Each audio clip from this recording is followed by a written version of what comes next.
Hey guys, it's Jordan with Fathom Offshore. I'm here with Andy and Captain Matt Mauldwin of the Click Through. We asked you on Instagram yesterday to give us some questions for Matt. He's in town getting the boat ready to fish the Big Rock tournament this year, and a lot of the questions were about blue marlin fishing in the Carolinas. So cool. Thought that would be a perfect conversation topic for us, and try to get Matt to give us some of the questions we got are, dredges, shotgun baits, teasers, trolling speeds. We got a lot of them for sure. So yeah. Maybe we won't be able to hit all of those in this video, but let's pick a couple and kind of work through some, see what we got. Yeah, so just walk us through your setup on the click-through, assuming what's different about blue marlin fishing here versus the rest of the world, and how you're going to be setting up to go catch one. But here we're going to be trying to cover quite a bit of ground, I think. So we're going to be pulling one of our big plugs, looking for the Big Blue, because we'll be fishing the Big Rock. That's going to be our first tournament up here.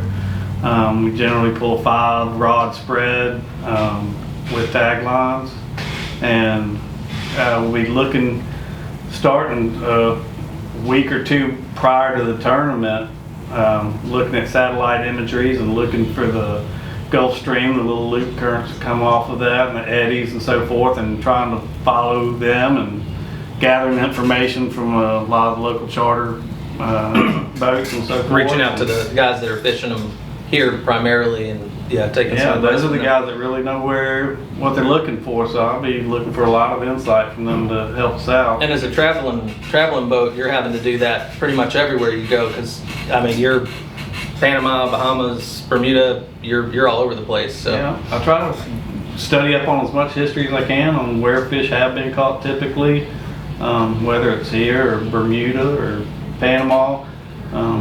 You learn a lot by doing your research prior to fishing foreign places. Yeah, for sure. Hanging around the bar for a couple days prior to the tournament and getting some insider info. But you had mentioned taglines. I like fishing taglines primarily because I'm a lure guy. I'm not a deadbait guy, obviously. Working here at Fathom. What are some of the advantages to pulling taglines as opposed to a traditional in clip? And for those that don't know, a tagline is typically a was a Dacron line that you're running down, and it has a weight that basically will bring your clip back to you. So what are some of the advantages to fishing lures with taglines versus a traditional outrigger spread? Well, it gives you a little bit, it still gives you the spread of your lures from the outriggers, but it gives you a little bit shorter drop back. Most of where lures originated in Hawaii, most all of those guys are pulling taglines.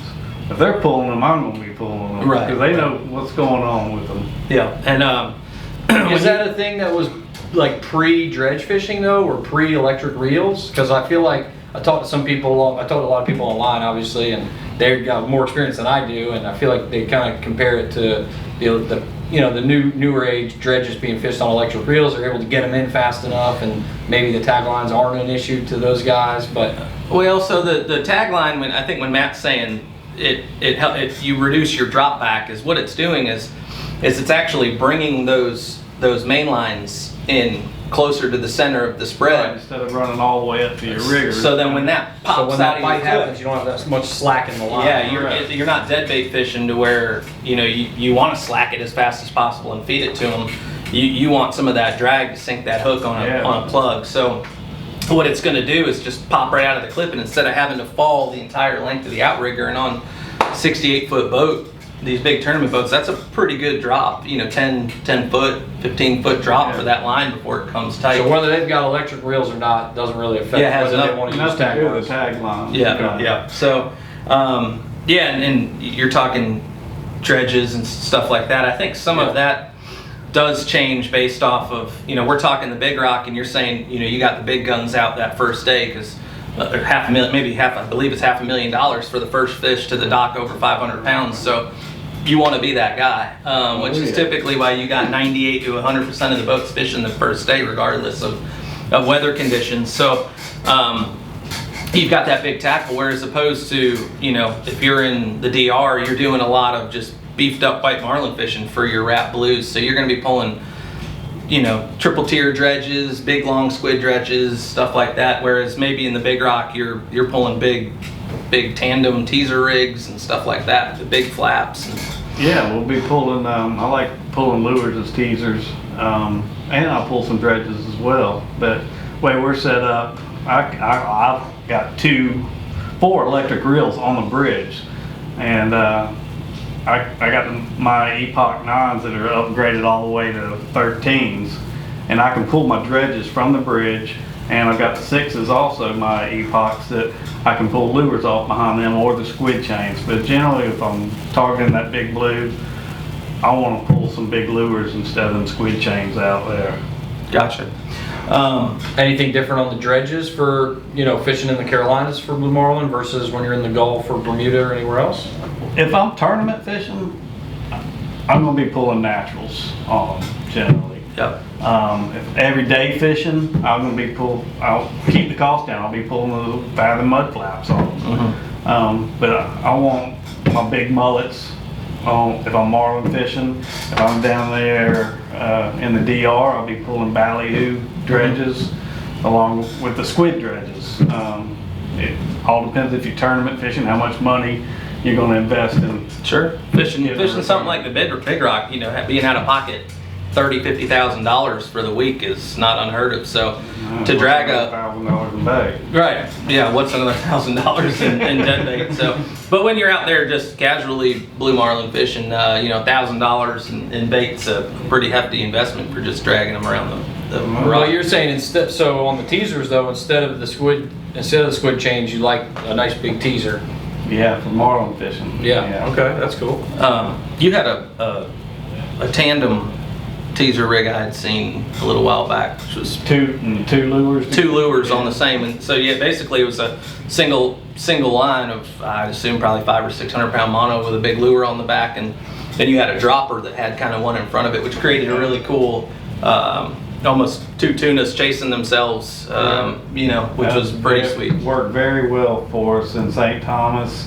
That's actually where I saw it being used. I think it was Flash was using it down there, and saw him use them, and our mate Poncho, he'd fished with them before, and he's the one that rigged it up, and we used it in Venezuela and raised a lot of fish on those. Yeah, Poncho's a good guy. He's out there in Venezuela now on the pipe layer, so if you're watching, Poncho, yeah, See, you might have a question. Some other questions, you know, we talked about favorite teasers. I think because you just mentioned how you like to change it up a little bit. We've talked about your favorite lure in another video. We talked about do elephants eat peanuts, and talked about dredges a little. What about mono versus fluorocarbon? What about trolling speeds? Any of those play into your game plan? Are you seeing fluoro on the billfish circuit, or is it primarily heavy gauge mono stuff? We use with the lures, we're going to use the heavy grade mono. I like the extra hard and the 530 to 600 on my bigger plugs, and dropping down. Generally not anything under 400, unless we're swapping out to 50-pound tackle or something. Right. Might drop down to some 300-pound. So far as the fluorocarbon, if we're live baiting, and then we spend a lot of time in the Gulf of Mexico live baiting, and we're using a lot of fluorocarbon, I think it has a better resistance to chafe. And even when we're in the Dominican Republic and dink bait fishing, or well, not necessarily dink bait fishing, but ballyhoo fishing, I think we can get away with using 80-pound fluorocarbon over 100-pound Genkai that's a lot softer. For the blue marlin, the small blue marlin that average 125 pounds there, 80-pound fluorocarbon worked fine for us. We lost very few fish to it. Right. Yeah. So you rarely see it in the heavy class stuff like the 500 pound. I mean, and I think it also too that question didn't necessarily mention a specific species. So I think a lot of the time you get stuff that might be a little bit more leader shy, like tuna, versus 500-600 pound blue marlin. We got a spider hanging. We'll relocate him. I think this guy actually was asking specifically for marlin, but I think us clarifying, or you with your experience on the water clarifying that typically the fluorocarbon craze has been more centered around tuna, just because they're known to be so leader shy and have such good eyesight. Yeah, I like using, for tuna fishing, I like using 60-pound pink fluorocarbon. Seems to be the go-to in the Gulf of Mexico anyways. that's what we typically use for the leader shot tunas. Gotcha. Okay. Cool. Let's see, some other questions we got specifically. Do you have a top shotgun bait that you like for blue marlin fishing? I like something that's, I don't know, like the old Islander, any of your bullets or, Yeah, the double O's. yeah. I like something that stays in the water a little bit longer, but does make a surface appearance every now and then. Yeah, like 6 to 8 inch surface ripple type thing. Yeah, so that's gonna be our double O, which we make in a multitude of sizes. Yeah. I think even Tom on the Bangarang talked about that being his favorite shotgun lure. Yeah, I would say I feel a lot of the messages and stuff you guys send in. I would say worldwide, over the couple years I've been here at Fathom, the lures that I see the most in the most billfish's mouths are probably our Mohead Chugger, our Calico Jack Slant, the Pepple Grande, and that double O. I want to say, just reaching off the top of my memory bank here, those have got to be the most popular billfish lures that I've seen come in with photos. That's true. I don't know where they're pulling it in the spread, but that's what they're sending in to me. No, and based off of what we see from a sales aspect, is those are typically our top selling lures. So they're likely that way for a reason, because they're super productive, and kind of including stuff like the Game Changer, which has been a really popular one. I know Matt's pulled it a little bit, but so we got a lot of the lures figured out, and the teasers and the dredges. Before we get to wiring the fish, how do you go find the fish? You're from the Gulf of Mexico. You've been fishing around the world. We talked about this a minute ago, but I mean, yeah. How do you find what goes into it as far as? Good question. You walked me through rip charts earlier, aside from following a local captain out to the fishing ground. If anyone can tell us exactly where to find them, please let us know. That would save us a lot of money and fuel and energy. And but I mean, like maybe just walk them through. Yeah, like what you're goes looking through. for. Yeah. Well, social media is one good thing. It's spoiled a lot of fisheries, I think, because when you get down into the inshore fisheries, everybody's posting pictures of their flounders and the pumping-necks and everything. They started Wait, I don't know what you're talking about, man. Come on, man. You get a little bit of idea also what's being caught when and where, and so follow that. But you were using saying rip really charts do your- and your Hilton's homework. real-time navigator, looking at satellite imagery, concentrating on your chlorophyll, your altimetry. I think altimetry plays a big role in where you're going to locate fish, just as much as any temperature changes. But when you put everything together and put it over structure, well, that's where you want to be. Yeah, kind of overlay what you can get on rip charts with what you can get from social media and friends in the industry, and then what you can get from what was cool, as Matt was telling me, is that you really do your homework and looking at not only the rules of the tournament, but past results of the tournament. You guys fished this tournament last in 2010, I'm talking about Big Rock. Mm-hmm. So, you've got some experience here. It's not like you're a newbie. So Yeah. you're going off of putting all that together and kind of overlaying it, so to speak, on the map. Yeah, overlaying it, so to speak, on the map. And Yeah, but when you get out there, you got to use your experience and what you've learned over the years also. Everything, try to take it all in. What are you seeing? Are you seeing what you thought you were going to see when you get there? If you're not, you got to adjust. And only experience is going to help you with that. Time on the water. Yeah, time on the water. Yep.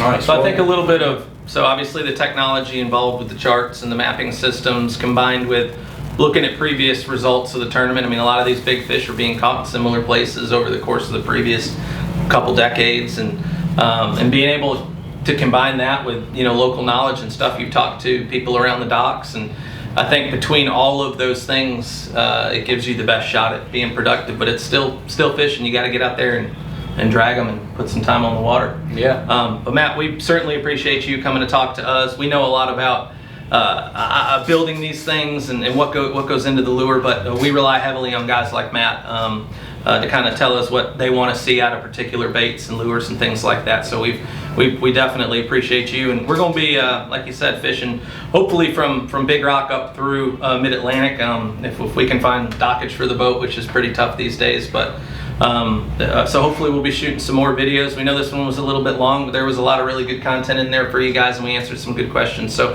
definitely keep them coming. Don't be afraid to hit Jordan constantly with stuff you guys want to hear us talk about, because we want to make sure we're giving you guys the content that you want to see. So thanks so much. Appreciate it.